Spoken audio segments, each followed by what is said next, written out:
de la rocade à Kinshasa,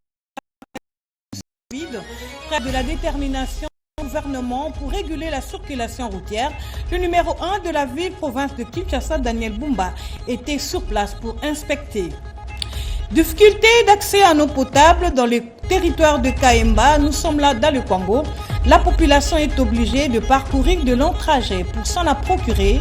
Un bidon de 25 litres se négocie à 1000 francs congolais. La population du coin lance donc un cri d'alarme aux autorités compétentes. Mesdames et messieurs, bonsoir. Bienvenue à cette édition du journal de 19h sur Radio-Télévision Nationale Congolaise. Nous allons démarrer ce journal avec le commandement de la police nationale congolaise en Ituri qui affiche complet. Ilanga Bokungu, Franck et Kota Emmanuel, récemment affectés dans cette province en qualité de commissaires provinciaux adjoints de la PNC, ont été présentés le lundi dernier aux unités locales. C'était lors d'une parade officielle. Ils ont été appelés à la vigilance suivante. Les éléments de la police nationale congolaise en Ituri sont appelés à rester en état d'alerte maximale afin de faire face à toute éventualité dans un contexte marqué par les menaces persistantes de groupes armés dans la province. Pour remplir cette mission avec professionnalisme, le commissaire provincial de la PNC, le commissaire divisionnaire Ngoï Sengelwa Kiyu, a insisté sur la discipline et la vigilance dans la conduite des agents. Il a notamment exhorté le policier à s'abstenir de toute consommation de boissons fortement alcoolisées. Ce message a été lancé lors d'une parade le lundi 18 août à l'état-major commandement de la PNC à Bunia. Activité policière, ce qui est mati, yangone qui tisaka criminalité. Ce qui est activité policière et qui dit criminalité et comata. Bazo interpellé biso. Et donc ça la cas que population est à la satisfaite toujours na kati activité policière et ali ata soki babomi dans les 48 heures population eyoka que batwana bakangami et c'est très prudent. Parce que la victime de la liboso, le plus souvent, les amis sont locaux là, les policiers sont à Nice, tant que batouana bayaki, qui d'abord kokende, na bandako ya ba policiers, na bureau ya la police, bakolinga bakende kuna. Au cours de la même causerie morale, le numéro 1 de la police en Ituri a présenté à ce troupe le nouveau adjoint récemment nommé par la haute hiérarchie de la PNC.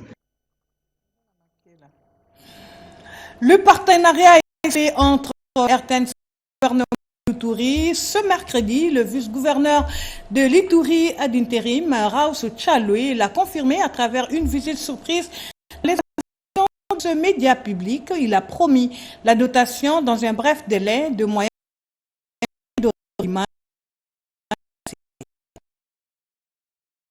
de l'Ituri a pris l'engagement ce mercredi 20 août courant d'améliorer les conditions d'infrastructure et de travail au sein de la station provinciale de la RTNC en Ituri. Cette promesse a été faite par le gouverneur intérimaire de l'Ituri, le commissaire divisionnaire principal, Raus Tchaloui, lors de sa visite surprise des installations de la RTNC en Ituri. J'aimerais bien que ça change au plus vite possible. C'est l'instrument de l'approche non militaire. Donc c'est un instrument qui doit nous servir beaucoup pour essayer de passer les messages à la population, de le rassurer que nous sommes là pour le travail que le commandant suprême, le chef de l'État, nous a confié pour mettre la paix dans la province de l'Ituri. La visite guidée du gouverneur intérimaire étalé de la salle de machine en passant par les studios de Fortine qui utilisent actuellement la RTNC Ituri au nouveau bâtiment qui devra abriter le bureau et le nouveau studio. Question de permettre à l'autorité provinciale de palper les réalités sur le terrain. Et ce qui nous plaît davantage, c'est qu'il promet d'être prompt dans ses réactions. Il a dit qu'il va tout faire dans plus ou moins 2 semaines, qu'il y ait changement. Il va s'impliquer personnellement pour que nous ayons les moyens à notre disposition pour que nous puissions équiper le studio radio. Ça nous a plu parce que quelque part il a apprécié les travaux qui sont en train d'être abattus par la dynamique du personnel de la RTNC pour changer l'image de la RTNC, et lui nous promet de s'y mettre personnellement pour que nous quittions le studio de fortune comme il a reconnu pour à l'image d'une station provinciale. L'arrivée du nouveau directeur provincial de la RTNC Ituri, l'image de ces médias en Ituri connaît une transformation notable. Le bâtiment abritant la station est en pleine rénovation, suscitant la satisfaction de la population locale. Entre-temps, la paix s'installe peu à peu à Bunia. Pour preuve, le retour des activités culturelles et sportives. Et ce grâce à cette stabilisation, le stade moderne de Kindia Bunia offre son hospitalité aux équipes venant de provinces voisines et de l'intérieur, événements animés par des musiciens de renommée régionale en signe de la paix et de l'unité nationale.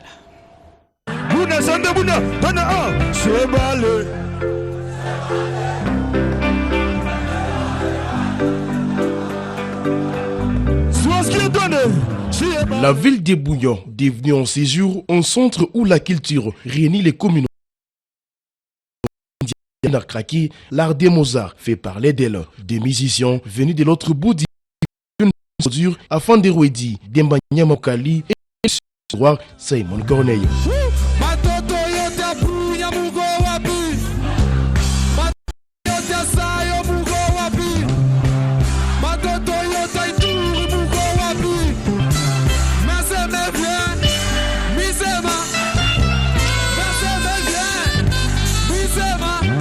Dans cette partie de la République, la province de l'Ituri, autrefois théâtre de l'insécurité personnelle, extrêmement une convoitise gigantesque des investisseurs dans le domaine culturel et autres. Rappelons que c'est à l'instauration de l'état des gens que la province de l'Ituri connaît un changement extrêmement dans le secteur.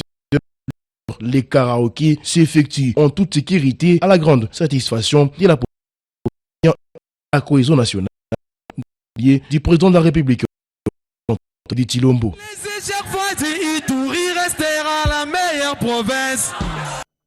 Et au secteur de Lulou, précisément au village Mupanga, la chef de Tikwando d'assainissement le week-end dernier, et c'est dans le cadre de la poursuite de l'opération L'huile propre lancée il y a quelques semaines. Le chef de quartier sont mis à contribution pour sensibiliser toute la population du secteur à la notion de la propreté et de l'hygiène du milieu rural. La brigade d'assainissement de Lulou est à pied d'œuvre. Son charroi automobile vient d'être renforcé en vue de mener à bien la campagne de salubrité publique. Cette brigade a investi les rues et le marché. Mon équipe et moi, nous sommes déployés sur terrain sur instruction de Madame la chef de secteur Betty Kiando Katoke. L'objectif pour nous est d'assainir ces milliers, c'est-à-dire mettre hors d'état de nuire tout ce qui est marché pirate. Nous voulons entretenir notre millier pour que ça soit vivable. Et puis rendre le milieu très propre. La brigade est en train d'assainir l'espace public et l'environnement, comme le confirme son responsable. Je suis vraiment très content parce que l'autorité locale a pensé à nous. Elle a envoyé les équipes qui sont venues travailler pour nous donner les go de pouvoir maintenir notre environnement propre. Et ici, c'est l'occasion pour moi d'appeler les uns et les autres à la propreté. Mes administrés, je leur demande d'emboîter les pas à cette équipe. Le chef de quartier s'élance dans la campagne de vulgarisation pour un milieu assaini. Ces travaux s'inscrivent dans la vision de Betty Katoke, résolument engagée à combattre l'insalubrité et les maladies, tout en offrant aux populations un environnement sain, salubre et propice au développement durable. Toujours dans la province du Lualaba, le vice-gouverneur Clément Moufoundji Chinat Karl a réaffirmé la disponibilité du gouvernement Masuka à collaborer avec la GIZ pour le développement socio-économique de la province cobaltique. L'annonce a été faite lors d'une travaille avec la dite délégation. La diversification des revenus autour des mines, l'amélioration des infrastructures routières et l'appui des plans de développement des entités territoriales décentralisées, tels sont les principaux points qui ont été au centre d'un échange entre le vice-gouverneur Clément Mufungit Natkarl et la délégation des GIZ, une organisation allemande spécialisée dans la promotion, dans la coopération au développement à l'échelle mondiale. Nous avons un peu parlé que l'agriculture est très importante aussi pour nourrir la population. Et bien sûr, c'est aussi important d'améliorer les routes, non, pour avoir la possibilité de vendre les produits sur les marchés. Le numéro 2 de l'exécutif provincial a exprimé la disponibilité du gouvernement Masuka à collaborer avec GIZ pour le développement socio-économique de la province. Il a exprimé qu'il est très content avec les projets, mais surtout avec les projets d'hémologue. Il était là aussi, il a accompagné la formation et je pense qu'il est très content. Il a également annoncé que la GIZ est mandatée par le gouvernement allemand et d'autres partenaires comme l'Union européenne et les Nations unies pour fournir des services efficaces et rentables. D'une province à une autre, dans le Congo central, le premier vice-président de l'Assemblée provinciale, Joseph Salambi, a procédé à l'inauguration d'un centre de santé construit avec le concours de la Fondation Yala Hélène. C'est pour appuyer la couverture de la santé universelle et bénéficier de la gratuité de la maternité initiée par le chef de l'État. Pour implémenter la couverture sanitaire en milieu rural, la vision du des salles d'hospitalisation, d'accouchement, la pharmacie et autres a été officiellement inaugurée par le premier vice-président de l'Assemblée provinciale du Congo central, Joseph Nsalambi, avec le concours de la Fondation Yala Hélène. Nous avons écouté les cris de la population. Et comme vous le savez, le chef de l'État en fait son cheval de bataille. Il veut la couverture universelle. Étant qu'élu du peuple, nous sommes censés d'en faire usage. Aujourd'hui, dans le secteur de Lukungamputu, village Miboti, pour redonner le souffle à cette population. On a voulu aider la population. Dans mon secteur médical, je me suis dit pas faire un centre de santé. Et aujourd'hui, on est venu inaugurer. Les patients du village Miboti faisant face à des difficultés d'accès aux soins de santé dont le premier poste est à plusieurs kilomètres du village à la base du taux élevé de mortalité maternelle et infantile. Les deux bâtiments peuvent prendre en charge 25 malades dans 2 milliards d'euros. Ce n'est pas quelque chose de facile. Les deux bâtiments nous a coûté $50 000. Les équipements, c'est hors travaux de construction. Là, je parlais du génie civil, de la construction jusqu'à l'électrification du bâtiment. Nous avons la pédiatrie, médecine interne, la gynécologie, la chirurgie, y compris, évidemment, parce que nous allons consulter. Et pris de joie, les habitants du secteur de Lukungamputu plaident également pour la construction des écoles en vue de bénéficier de la gratuité de l'éducation des bases. Toujours au Congo central pour vous dire que c'est dans l'appropriation des axes phares de la gratuité de l'enseignement de base que les ressortissants du district de la Lukaya, réunis au sein de la structure Action pour la Renaissance de Mandimba, ARM, ont doté aux élèves du territoire de Mandimba d'un important lot de kits scolaires, une manifestation organisée par qui sont. À l'aurore de la prochaine rentrée scolaire pour l'année 2025-2026, la synergie des forces vives socio-juvéniles et scolaires des territoires de Mandimba à la province du Congo central ont bénéficié de main du promoteur de l'Action pour la Renaissance de Mandimba, ARM, Richard Mavoka Makantou, d'une importante dotation de scolaires de première nécessité, composée essentiellement des objets classiques à même d'offrir à ses élèves une scolaire. Cette anthropique fait de la et d'un bénévolat scolaire posé par Richard Mavoka à l'endroit de ses enfants qui étaient accompagnés de leurs parents et tuteurs venus de plusieurs villages, groupements et agglomérations disséminés dans les deux secteurs Mfidimale et Foumakekon des territoires de Mandimba. Cette action constitue la cristallisation de la gratuité de l'éducation de base dans cette partie du pays. Raison pour laquelle Bissoban à Arène, Tolobi était, il est temps pour la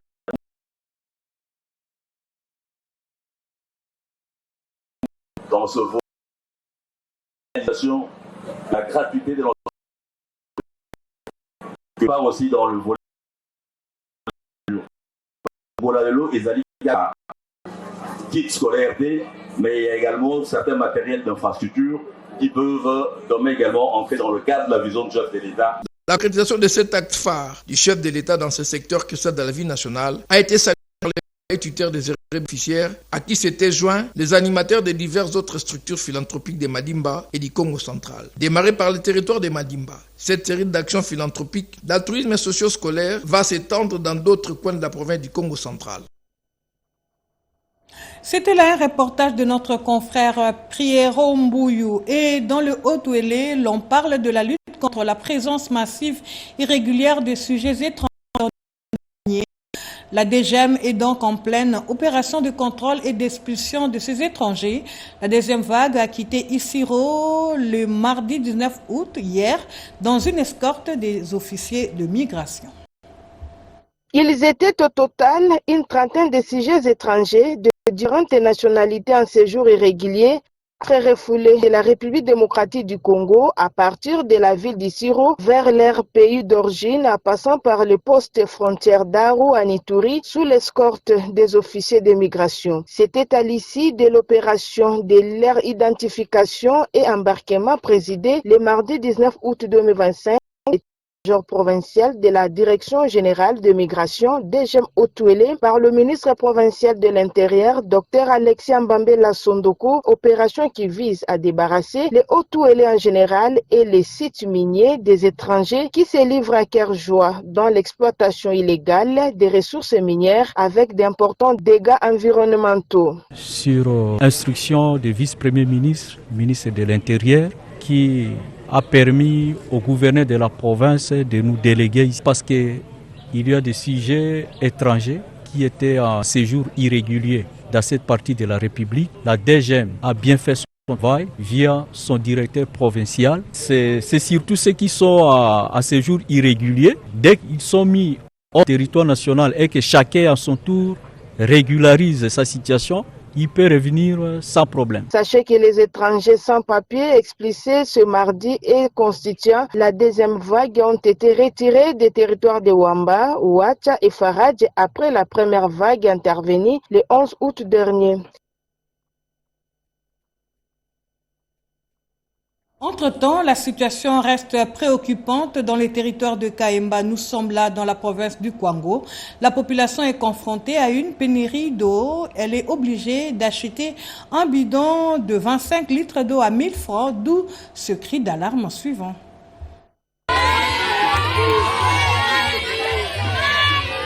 La cité de Kaemba, chef-lieu du territoire du même nom, situé à de la province du Congo, fait face à une crise d'approvisionnement en eau potable. Avec une population estimée à 18 ans, cette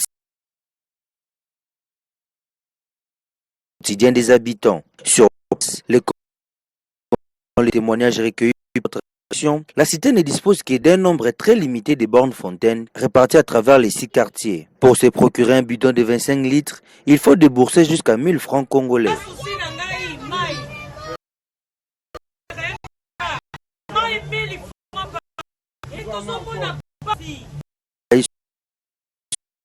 Soit 3 heures, nous confie une vendeuse de la fontaine du quartier Moulochi.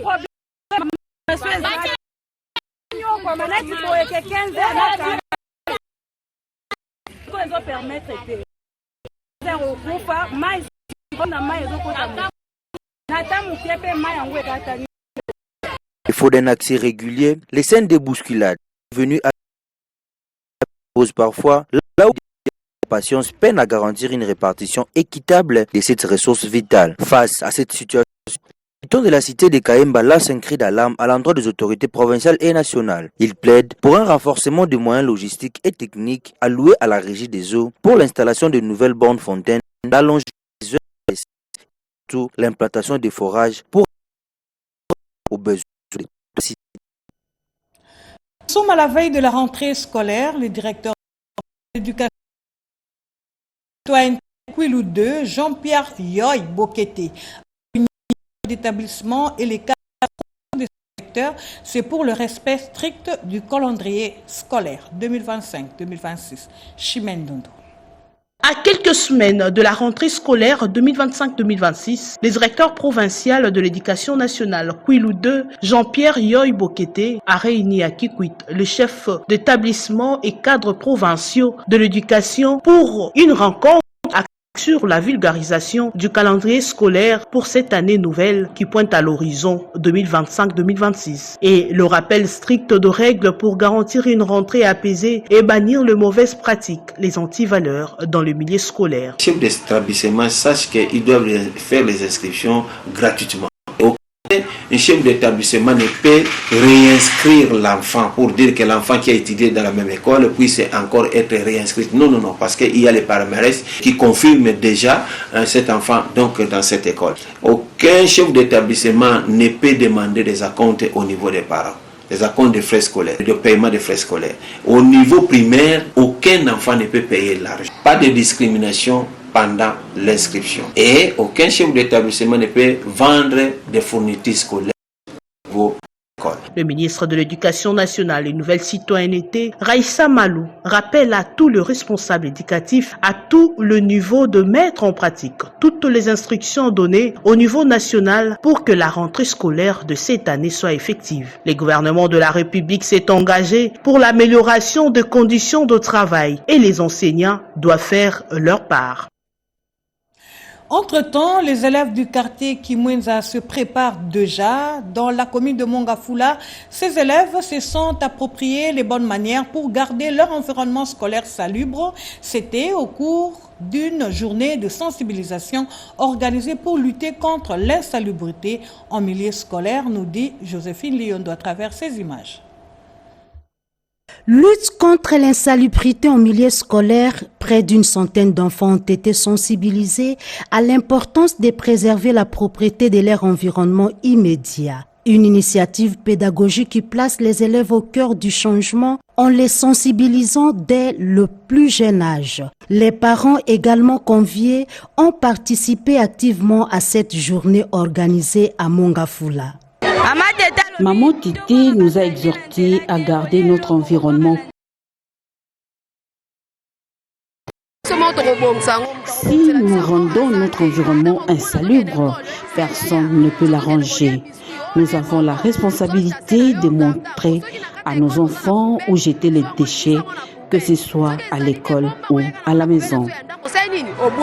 Cette démarche éducative portée par la structure TTGECO dessine les contours d'un avenir plus sain, plus conscient et profondément engagé. En tout cas, c'est toute une valeur, la sensibilisation d'aujourd'hui, qu'on venait d'inculquer, de placer dans la tête de chaque enfant. Et avec l'accompagnement de la famille, et je crois que non, il y aurait un bon fruit. Nous voulons investir à nos enfants, les inculquer les bonnes manières parce que les enfants d'aujourd'hui seront des grandes personnalités de demain. Donc c'est eux qui doivent apporter les changements. Au-delà de la sensibilisation environnementale, TTGECO a également anticipé les besoins liés à la rentrée scolaire. Des kits scolaires ont été distribués aux enfants, illustrant son engagement concret en faveur de l'éducation.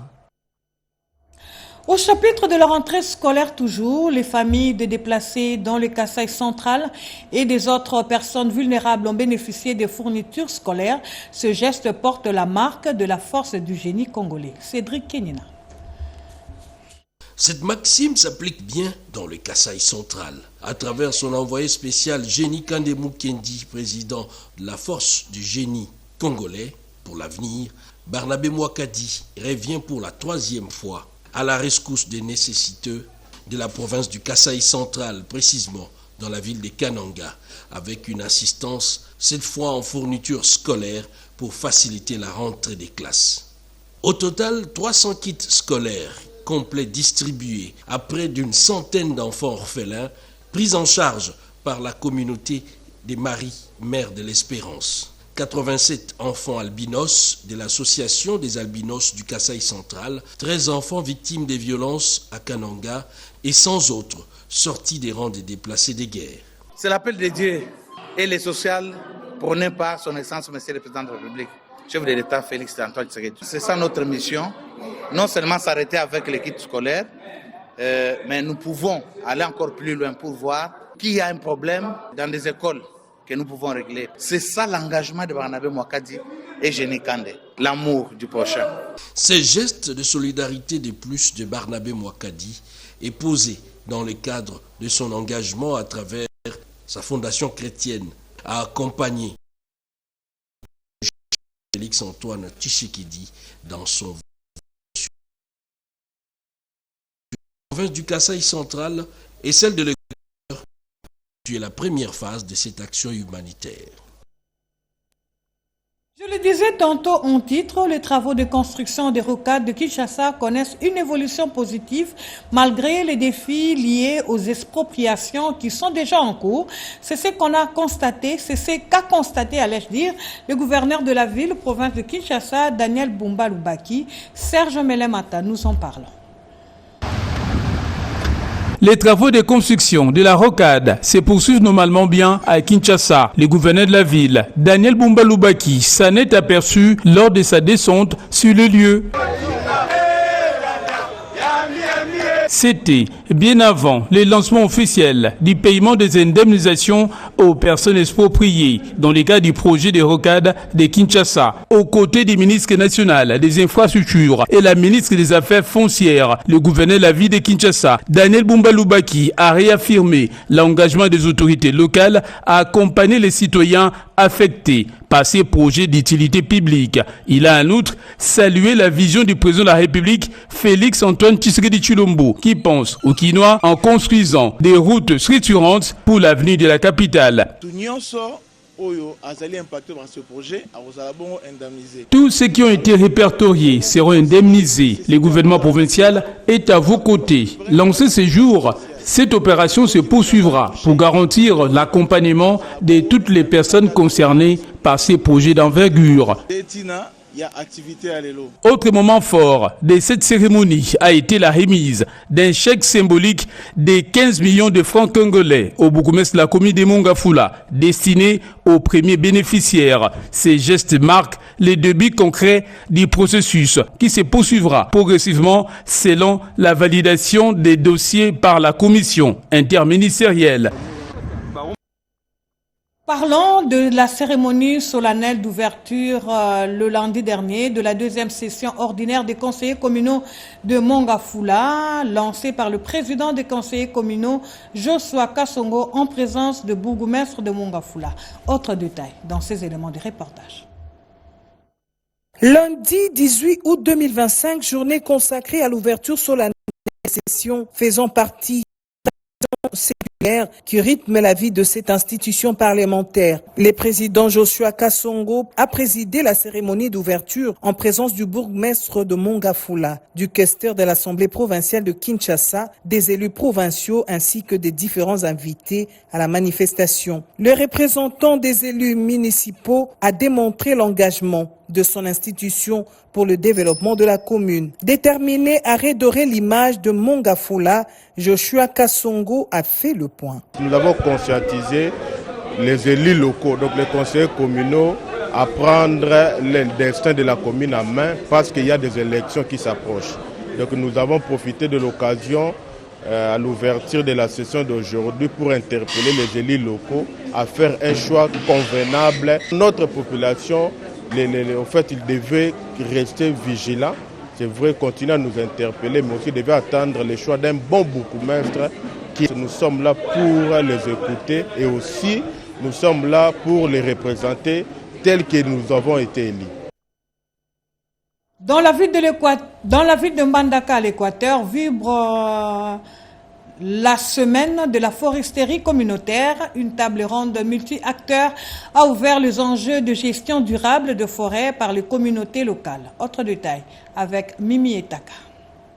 Ces assises à l'intention de communautés locales de la RDC et celles d'ailleurs, le corps scientifique, le peuple autochtone ainsi que le délégué des ONG nationales et internationales. Prenons la parole. L'Équateur est l'une des principales provinces agroécologiques et forestières de notre pays. Ainsi, de mon accession au pouvoir, J'ai prôné l'économie verte comme vision de développement en vue d'assurer le bien-être de la population. Mais auparavant, la représentante du secrétaire général de l'environnement et développement durable, Martine Tankolongo, a indiqué que ces assises constituent une meilleure opportunité pour le dialogue et le partage d'expériences entre les acteurs autour du processus de la foresterie communautaire et d'autres enjeux connexes dans la province de l'Équateur. Le coordonnateur de l'ONG GACH, Julien Maté, donne la particularité de cette activité. Cette semaine de la foresterie communautaire en Mbandaka a pour, entre autres objectifs, contribuer aux réformes politiques, légales et institutionnelles. Notons que ces assises, qui seront sanctionnées par une foire de produits agroforestiers, ont bénéficié du financement de l'Agence norvégienne de coopération internationale. Notons que le mouvement Renaissance dirigé par Kassia Mouranzem Gériel a produit un manifeste pour l'horizon 2060. Ce manifeste est présenté à plusieurs personnalités politiques pour une adhésion solide de toutes les tendances de notre société. Avec pour objectif la résolution de la crise politique et sécuritaire et proposition de la convocation d'une conférence nationale de la Renaissance pour l'élaboration d'un projet de gouvernance à l'horizon 2060. Le manifeste Oujama, rédigé par le mouvement Renaissance qui dirige Maître Kassia Mouranzem Gériel, est un concentré d'un diagnostic rigoureux de la situation du pays et des propositions audacieuses pour un Congo indépendant centenaire. Ce document, fruit du travail d'une jeunesse en rupture avec les tares du passé, remis au président de la République à travers cette rencontre avec Tina Salama, porte-parole du président de la République Félix-Antoine Tshisekedi.